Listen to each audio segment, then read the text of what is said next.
Our next feature will be a haunted house film, The Shining, where we'll be checking in at the Overlook Hotel. Cabin fever doesn't scare you. Wait till you see the carpet patterns in this hotel. The interior designer must have taken an axe to the head. Anyway, this winter wonderland's got more chills than a skinny dip in Siberia. So grab your flannel because here's Johnny.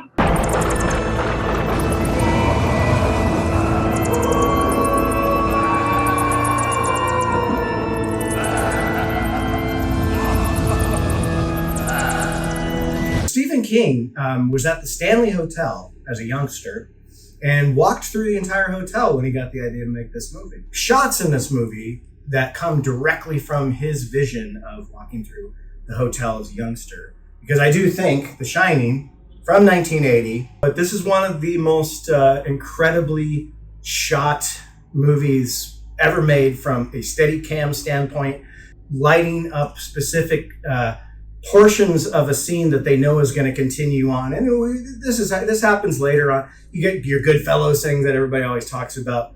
But this movie's got 2 or 3 masterpiece long Steadicam shots where the lighting gets more and more intense.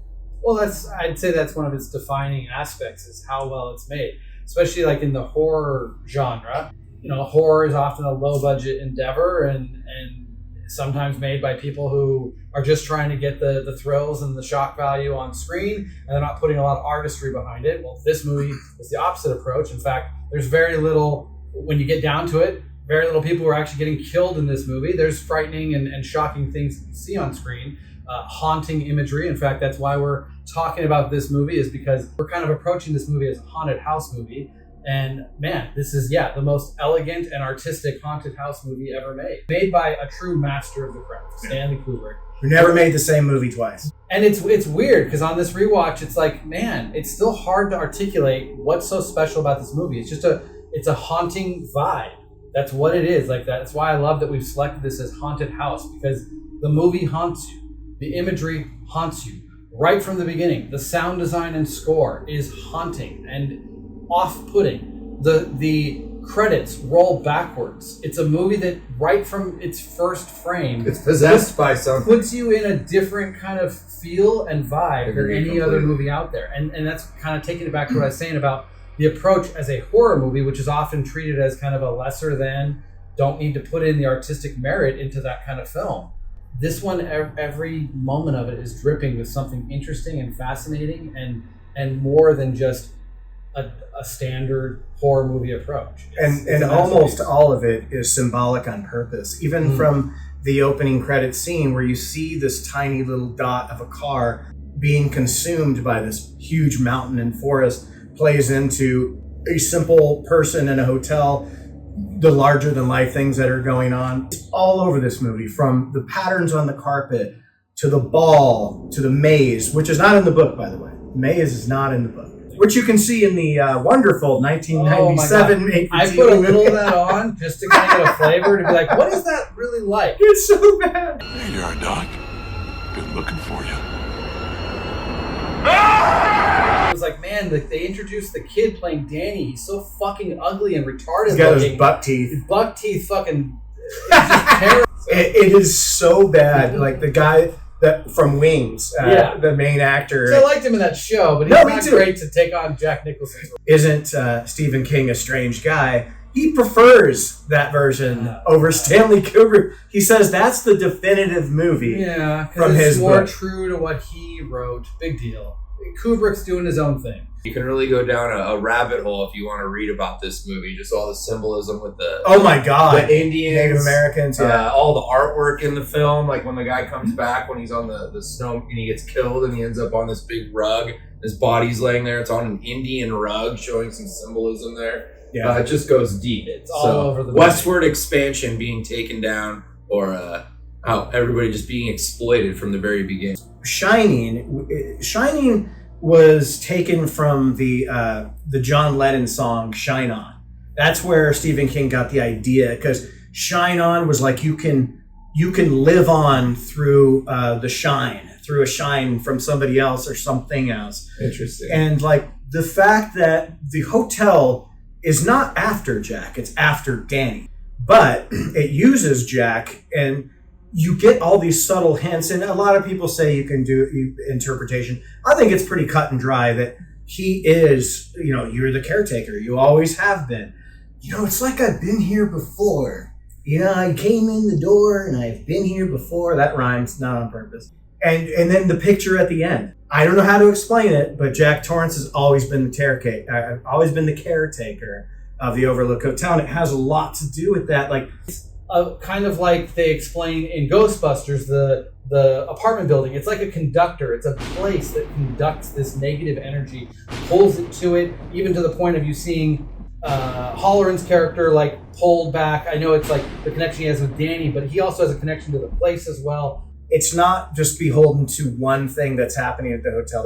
To me, the Indian thing was something I didn't even think about for a long time. There's the Grady twins. There's Delbert Grady, and it's not by chance that Dick Halloran is at this fucking place. That is, like you said, a superconductor, and that's why, like Dr. Sleep, at least in the movie, they end up back at the Overlook because it's the best place to fight other people with The Shining. So, and I know that that's not part of this, but it's technically canon now. Dick being a shiner, we'll call him that. You look like Shelley Duvall today. I like Well, she has dark hair, but I need a giant cigarette with a big ash hanging off the end of it.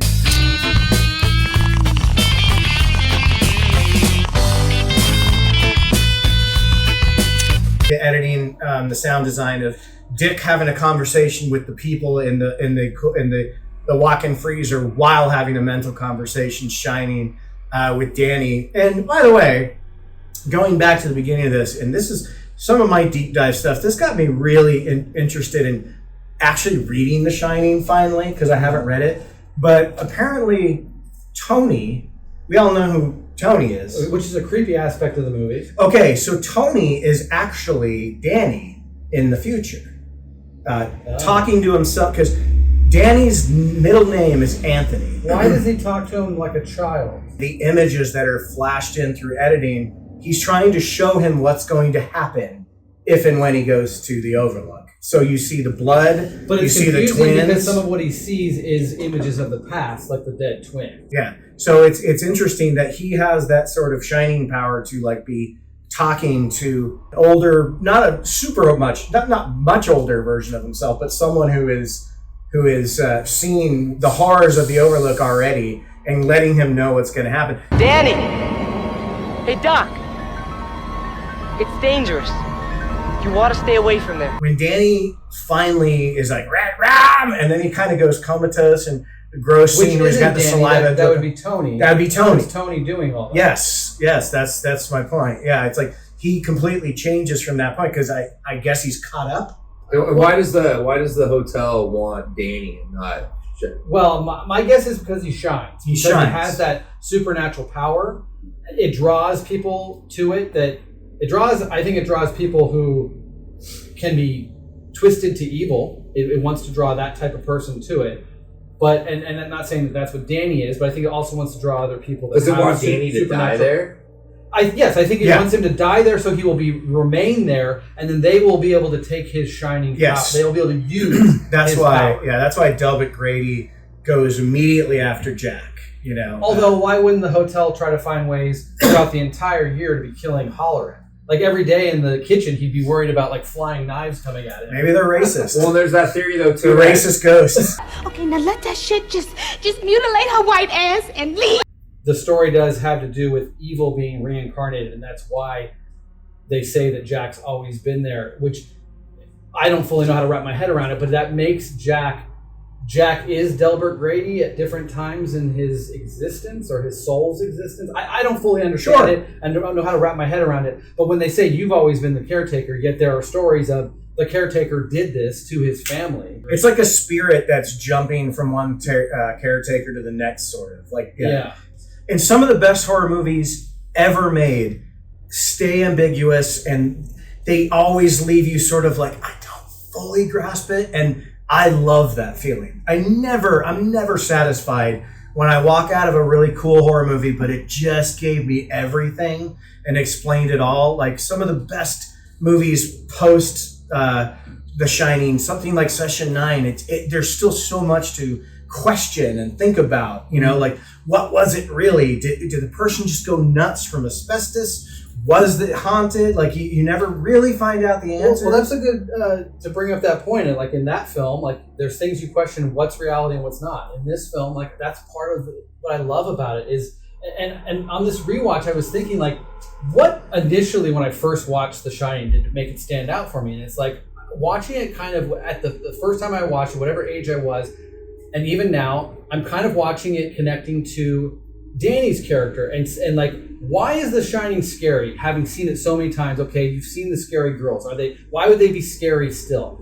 They're not exactly like, we're all old enough and seen these movies enough times to not actually be scared. Watch this movie, we joked. Like, what makes it scary is those moments of putting yourself in the shoes, even now as almost a 50-year-old man, of riding my big wheel around a corner and coming across those girls. Yeah. And how that would feel. And you could still feel that. And it's just like this, there's just, I don't know, there's ways you can watch this movie and put yourself in Danny's shoes and get that kind of childlike awe of this, of the scale. That's what they want. He's the catalyst. But then there's also the twisted, like letting yourself kind of be in the mindset of Jack and the hotel's effect on him, which watching this time, I was kind of realizing how aggressive he is earlier in the film. Oh, dude, he's nuts from the beginning. Yeah. They were a party of settlers in covered wagon times. They got snowbound one winter in the mountains. They had to resort to cannibalism in order to stay alive. But apparently he's like acting drunk at times and like having effects from it. Grady unlocks the freezer door. The door actually gets unlocked, so there's actual physical manifestations. There's manifestations going on for sure. There's stuff you question of like what's reality throughout this movie. What did someone really see or not see? Like clearly, Hair of the dog that bit me, Lloyd. Jack sees the woman in 237. I think Danny obviously sees her. We've got Bush. Oh, hell pie. Because he is just a man going crazy at the end who just gets an axe and tries to kill people. It could all be in their minds to some degree, except for unlocking the door. That's the one thing where you're like, clearly a ghost has had a hand, like something supernatural had to have a hand for the story to continue from that moment. Yeah. But everything else you could chalk up to like... You're 100% right, because there's a lot of people that have debated, well, how does Danny have the bruises if Jack was sleeping and having a bad dream? Says it was the creepy old woman, or what, however you want to come to that conclusion that he can't share that Dad did this to him. I love that look he has where she's like, you did this to him. He's like... Is that what they saw, is some of that over-the-top stuff? And some of the stuff that does kind of come across as goofy, they just couldn't handle that Jack Nicholson, a performer who is that good, who'd already won an Oscar and done great roles, been nominated, I think, 4 times or something. To answer your question, I think it's because if you look through history, specifically in film, art, music, when something is the first time people have ever seen it, they can't process it and they can't register it properly. So they don't really get what he was going for in 1980. Yeah, that's what I think. Now we look at it and we're like, that's one of the most terrifying performances That's what of all I time. think. I don't think they knew how to understand it and process it. You'd had your Texas Chainsaw and stuff like that, which, again, that was Kubrick did actually really like that movie and try to bring some realism from that into The Shining. So it actually surprised me to hear that. For your Texas Chainsaws, your mustache twirling bad guy was Vincent Price explaining to the audience watching the movie. But what of demonic possession? So when you get fucking Jack Nicholson just unfucking hinged, going after his son with an axe, just ahead of its time. It's considered a greatest horror movie, but has only one real death in it, or one real kind of, not to say nothing happens in the movie, but nothing happens in the movie, but it is great and fascinating and awesome the entire way through. It's the most entertaining, horrifying, nothing happening ever. Yeah. And that's a director right there. Yeah. But my favorite scene in this movie from a filmmaking standpoint is the maze. Every fucking second is so meticulous. Danny running through that perfect steady cam, like I was mentioning earlier. Yeah, those long takes where the lights are. I figured that's one of the shots you were talking about. No, absolutely, running through the maze. Fucking it's insane how good it's disorienting. It kind of lets you know where Danny's going, but it's also getting you lost because Jack is kind of getting lost. Well, and I don't know if either of you got any of the details, because I did try to figure out one thing, but it wasn't clear to me of like how that set was built. What I read said that there was only one establishing shot at the beginning when you actually see the mountain behind it that is the real hotel in Oregon. It's not the Stanley Hotel, it's a different hotel. Yeah, it's not the Stanley Hotel, I forget the name of it. All these other shots, like later in the movie when the snow and like Danny slides down the fucking embankment out of the window. Is that really snow? Is that the potato flakes they use as fake snow? It looks so fucking real. It looks so fucking cold. It looks so natural environment that either they built that outside or that is the most realistic like environment built inside that feels like you're outside. And earlier in the film when they're walking up to the hedge maze, even when they're, how the fuck did they shoot that if they didn't really, like the real hotel doesn't even have, I'm a little baffled as to what was shot inside and what was outside. I mean, I guess if the answer is that set was built outside, including the maze was also built outside, then that answers everything. But I believe I heard it was built inside, which makes it so crazy how realistic it feels. And the maze was only, I want to say, 2 angles to the right, 2 angles to the left, 1 straight. Like, it was only a couple of things. And they're constantly reusing the same areas, with the exception of the long steady cam shot. It's such a fucking amazing. It's insane. I was rewatching and going, how do they make the little thing? How do they do that? Move? Yeah. And again, that goes to the tiny little person in a huge thing that the movie starts out with the car and the giant mountains. And you have Jack kind of looking over that maze, almost as if he sees them in there, which is so fucking creepy. Yeah.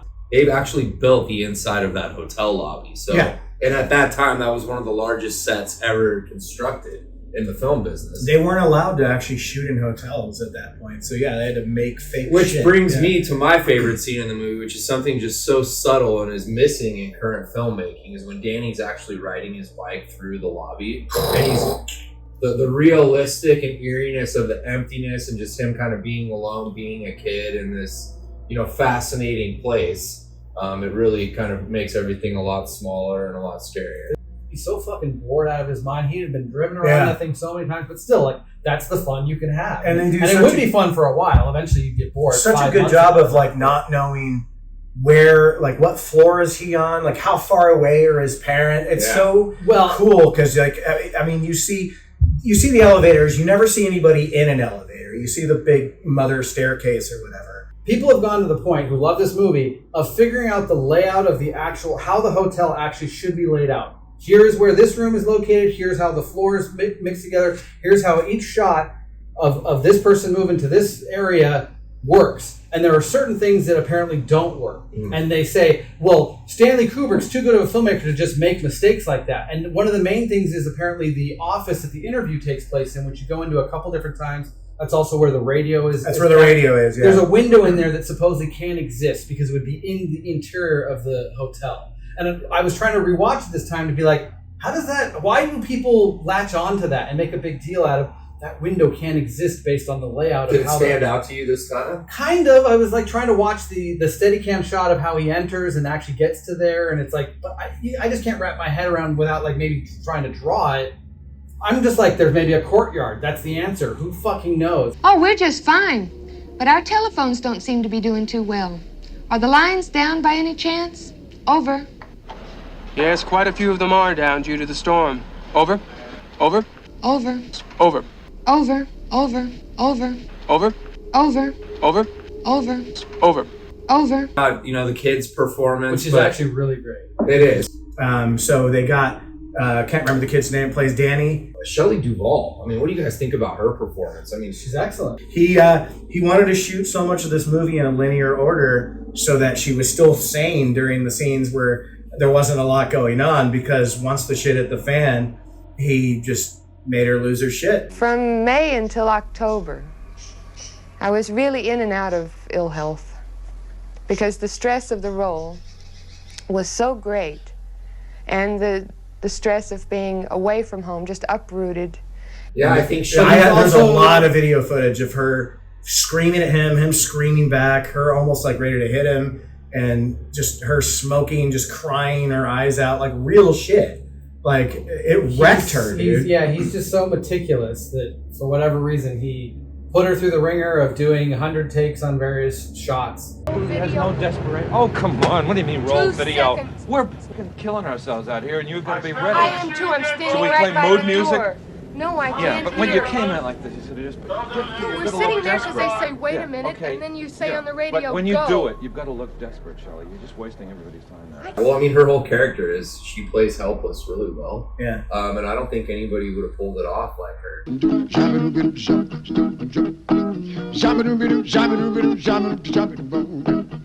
Scatman Crothers. Scatman Crothers. What an adventure he has in this movie.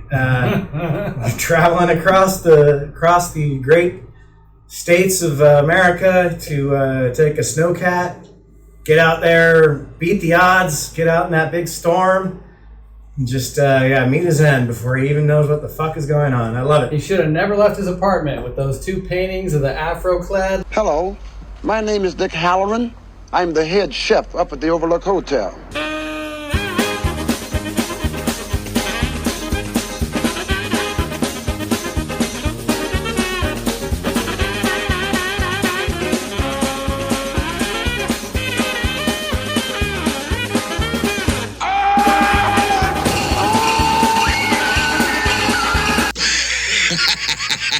The guy his buddy who sells him the snowcat is that's from Rocky. Rocky's like trainer. Yeah, no, it's Apollo's trainer. Yeah. It's good old-fashioned blunt force trauma. I feel like he tried kissing the express train. Let's start building some hurting bombs. Here's Johnny.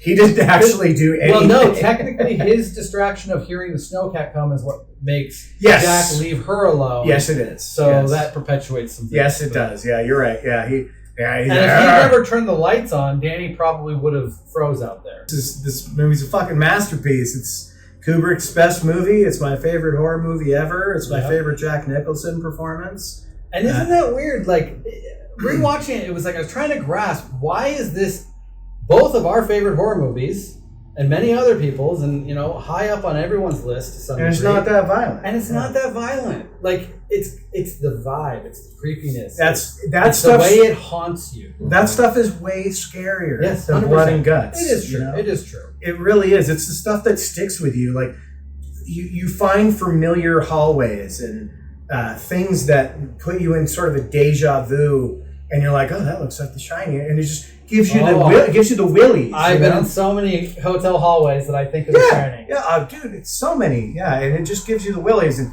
those are the effective things that I like out of horror movies. Like, yeah, slasher movies are fun, but they're all predictable, and there's only so much you can do with them. Something like this, and something like Session 9, where it's ambiguous, and it's not telegraphed, and you don't know where it's going, and you don't even know where it went by the end, but it was the journey, and it was like the imagery, and like you said, the vibe and the music, and you gotta have good performances too. Mm-hmm.